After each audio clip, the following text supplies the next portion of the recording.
I do really is built upon the shoulders of other people.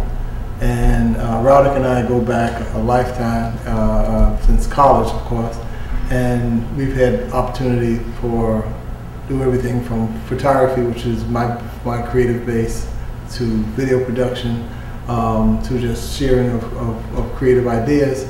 And then of course I met Alex a couple of years ago now, and it's just follows the same suit in terms of there are things about ourselves that are greater than us as individuals, and they become much more powerful when we have individuals who we can work with, share them with, and explore, further, what our potential is. And that only happens when you find people around who are just as talented, just as bright, just as committed to an ideal as you are. So the arts are hard sometimes for certain people, especially people in administrative positions or upper echelon positions, to embrace as a support to a human being or to the academic experience. So I think it's been difficult up until recently for them to even embrace illustration or comics as a tool. Now, because of Mao's and other books that have been recognized on a much larger scale, oh, graphic novels, that'd be so exciting, we could have that in our classroom.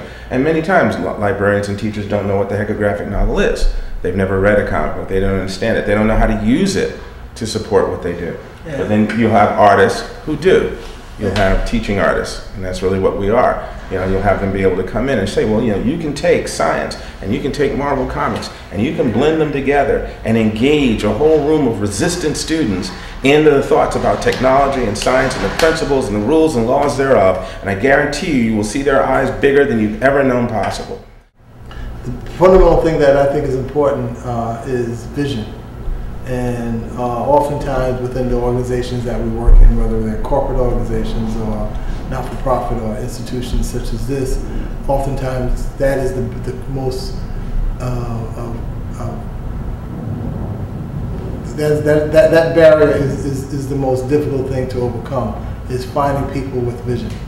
And what we've been trying to do here at Bronx Community College is within our own walls, as well as bringing people from the outside who have a vision that is beyond the norm, beyond the idea that, well, we just do education and what kids do with it is on their own, or, well, these kids are different and special, so we'll just teach them this right here, as opposed to making them world citizens. We make them borough citizens. We give them skills that they can work in the Bronx at a very limited, list of places, but we don't create them as world citizens. So bringing gentlemen like these two guys together, for me, is an opportunity to really give young people a sense of what it is to be a global human being.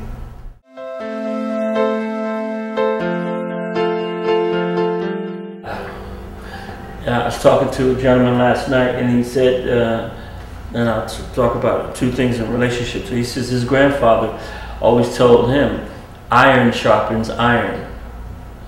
And so when young people are seeking direction, and then when it's important to have individuals who are iron, who are solid and passionate about what they believe in, and know that this partly their responsibility to kind of share, then we just kind of sharper individuals. What motivates me is just my grandfather told me a long time ago, and it's real cliche, but I don't really care. It's how I move. You give a man a fish, he eats for a day. You teach him how to fish, he eats for the rest of his life. So we're about developing a world of fishermen and women.